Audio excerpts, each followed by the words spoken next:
Good afternoon. Welcome to Victory Lutheran. I'm Kristen Holton Prouty. I'm the Director of Worship and Music as well as the organist here. And it's always an honor when I get to welcome members from the Central Arizona chapter of the AGO, and especially when it's students. I think this is probably the most exciting part of the Guild that there is as we support these young artists coming up through to appreciate this wonderful instrument that we have. I printed off some specifications of the organ, and they're on the music stand over there if you're interested in seeing what the stops are. And as you listen, maybe, ooh, I wonder what they're using, you can play a little game of what's that sound. Just a little bit about this organ. It is a tracker organ. It's fully mechanical, and that means that everything you can trace from A to B if you are willing to put in the time. There's nothing electronic except for the blowers, which are down in a room underneath, which means it's incredibly quiet. You can sometimes hear a little bit of wind, but you never hear any other sounds other than what's being made by the wood or the leather or the performer. So it's really an amazing instrument to help with your technique because you can feel the wind, you can feel the pluck, and you're really engaged. Everything from you all the way to the pipe is controlled by you, which is very cool. This organ was built in 1988. It was planned when this congregation decided to build this church. So music has been an incredibly important part of Victory from the very beginning. So while this organ was being built, it took several years. They had a small continua organ that they also used, which we still have. We get to use it for things like Messiah performances and things like that. The two manuals, the lower two manuals, were there originally, and then it was what's called a dummy third manual because they knew they wanted to have a bigger organ, but they didn't have enough money at that time. So this box here was empty, but it was prepared. And so when more money was raised, it was completed in '91, and so we have the lovely Bigelow 3-manual organ. Question: how many pipes do you think are in this instrument? Any guesses? What do you think? 200. What do you think? Higher or lower than 200? Higher. Next number. What you got? 400. We're getting closer. Anybody want to jump a little farther? What do you got? Okay, times a couple of times. 2,000. Oh, go ahead. 1,950. You're getting warmer. What do you think? Okay, you're really close. 2,790 pipes. And so if you climb up inside of the organ, you can see there's 2 levels that you can climb through and open the doors. So it looks kind of compact down here. It feels even more compact inside because there's so many layers of pipes. But they're all in there and they're all working very, very hard. And then at the very top, you'll see a star. Is anybody using the star on your program today? Okay, well, I'm going to show it off then. Okay, this is my one performance of the day. Okay, we have a cymbal stern, which was added maybe 5 years ago. Isn't it beautiful? So that is also wind driven. Everything is mechanical. You could have just put one out there with a little button and it would have turned on, but there's a long hose that runs all the way from the bellows, all the way up to the tippy top. The bells are actually spinning on the top of the organ with a little clapper. And so the wind goes all the way up this pipe and then blows on the fan that turns it around, which is why you hear it start gently and end gently. You'll know if you hear an electronic one because it go like, and it stops. These kind of tinkle out. Anyways. Proud of my instrument, really excited to hear you all play. I'm going to pass this over to Chris. Thank you for being here. Thanks, Kristen, for the wonderful introduction to this excellent organ. My name's Chris Perry. I know a lot of you. I'm the scholarship chair for the CAZ-AGO Kazago, and I am so glad that we've got these students here to play, and Valerie, who of course is one of the teachers. It's my desire to not just have the students play, but I think it's neat for the teachers to play too so that we can see where they're going, where the kids are going on their journey along the organ. And in the middle, we might have a surprise or two. I think I'm going to play a little something with Valerie. And so we've got some fun little program for you, and we hope it's a nice variety of things. So first up, I want to just talk about etiquette. I know that teachers probably have done all this, but let's see, because William, you're first, right? Yeah, William. But all the students, when you come up, I want you to come up the aisle or wherever you're seated, and I want you to let's just come up here. And then the audience should applaud, and then you could acknowledge the audience, and you get on the bench. And then when you're done with all your pieces, you don't have to do it between pieces. Like if you're doing 3 pieces, don't hop off the bench each time. But when you're done with all your pieces, again, face the audience and then bow. You look down at your toes and count to like 1 or, go like 1, 2, 3, and then come back up. And then smile, make sure you're looking happy, like you're glad that you've just performed, and then you can take your seat. So I'd like you all to try that etiquette. It's nice. I think it's important for performers to know how to interact with an audience. An audience, likewise, you're going to applaud and show them that you are supporting them in their music. So without any further ado, each student can come on up when it's their turn. And so first up is William. So come on up, William.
Testing. Hello?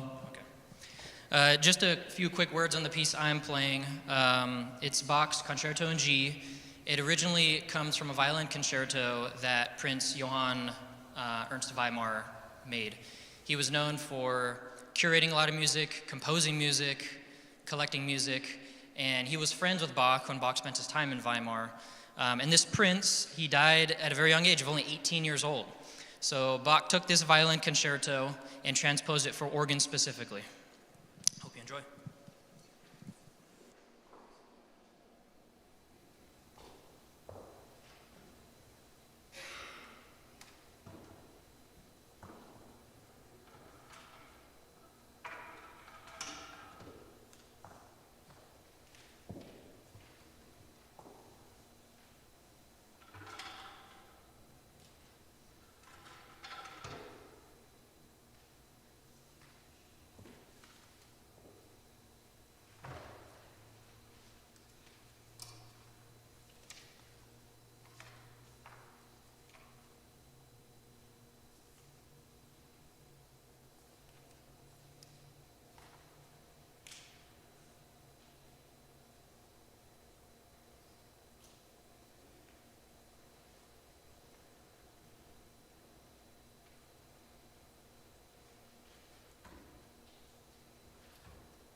program where the students are going to perform. All the students have done an excellent job. Would you please give them another round of applause for all the students? Thank you so much. And I also want to thank all the teachers. Mark Ramsey is Jared's teacher, and he couldn't be here today because of a medical emergency with his daughter, but he's a great teacher. Bonnie Loney is one of our teachers. Raise your hand, Bonnie, so we can identify you. And then Valerie is one of our teachers as well. And so this program wouldn't exist without the teachers giving so much of their time and talent to these students. But it also wouldn't exist without, of course, all the family that supports the students, but then also the patrons, the people that are watching right now, hopefully online, that are sitting in this room right now watching.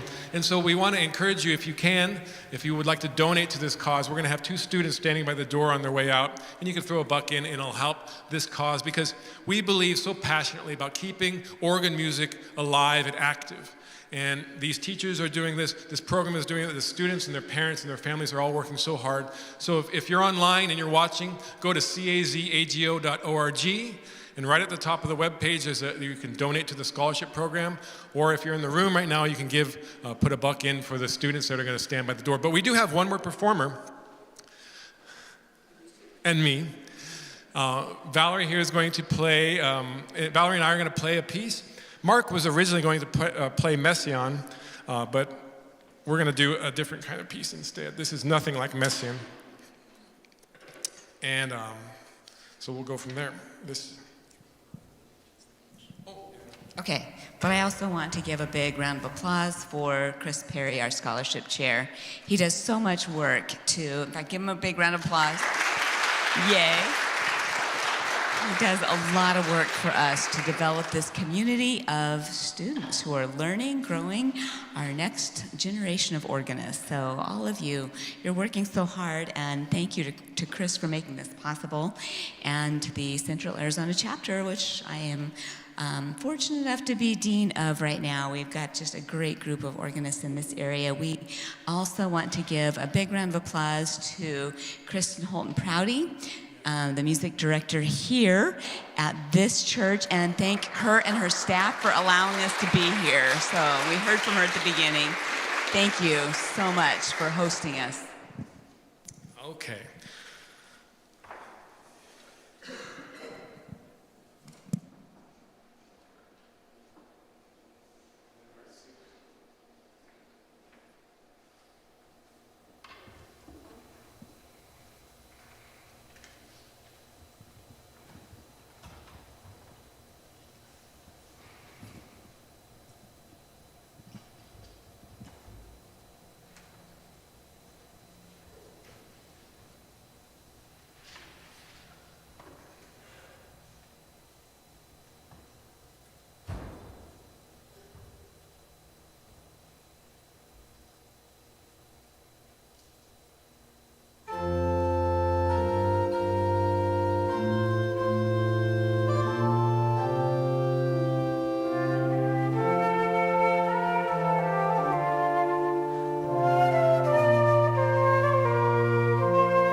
Okay, so since we couldn't have Messiaen performed here by Mark Ramsey, I thought instead I will play a piece for you called Nocturne for an Orange. Kind of fits in with our Arizona 5 C's that everybody learns about in school, right? And in fact, I am going to use an orange to play this. This is written by Porter Heaps. He is a jazz organist. So if you want to try this at home, it doesn't work quite as well as on a jazz organ when we do it on a mechanical action, but it's kind of fun. See what you think. And after that piece, I will be playing a piece by Dietrich Buxtehude. And some of you might have heard a little bit about Bach being inspired by Buxtehude, who was about 50 years older than him. He heard about him performing when Bach was a young man. He heard about Buxtehude in Lübeck, North Germany, and he was so excited to go up and listen to him that he walked 200 miles, and he took a 2-week leave of absence from his job. He was working at a church, and he said, I'll be back in a couple weeks. I'm going to go listen to this guy. And he came back 4 months later, and his employers were not terribly happy with that, nor were they very happy with the inspiration that he received, because he came back and he had too many notes and too much pedaling. It was too fancy. He was very inspired. So anyway, he was inspired by Buxtehude. The North Germans were the ones who really developed the extensive pedaling. Organs before this time in other areas during the Baroque time period did not have very extensive pedals, so they couldn't really play a lot of pedaling. They had just some notes they would play. It might be the melody or just some notes that might add to it, but not the North Germans. And so, of course, Bach thought this was great, and he started playing lots of pedaling. And you will notice one thing about this particular pedal board here. This is what you would play on if you were playing in Bach's time, maybe a flat pedal board. And in fact, most of the pedal boards in Europe still today, even on newer organs, are flat like this. They are not concave and radiating. So for you young organists, this might have been your first experience with a flat pedal board, so kind of fun. So first, Nocturne for an Orange, and this will be followed by Buxtehude, Stepping Back in Time.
Well, that was fantastic. Well done, Valerie. So that you can see, we've got a whole progression of organs from the organ students from the beginning all the way to master level organists, and so we're helping these kids on their journey. So thanks again for coming today. I want to thank Kristen again and Victory Lutheran for having us. Adelaide and William, if you'd go stand by the door. And you know, I had a thought. Valerie can sign this orange, and anyone who wants to donate $100 to the program can have a signed orange by Valerie. I'm just kidding. Anyway, thank you so much. You have a question, Russ?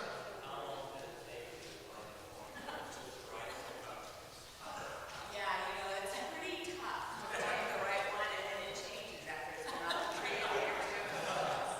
Yeah. Anyway, that was most of the work to be sort of. She had 3 when she came in, and she tried to, and this is the one she settled on. Well, thank you so much again for coming. What's it? Oh, and you know, if you're willing and able, if you could turn the chairs around as we go. Thank you so much again for coming.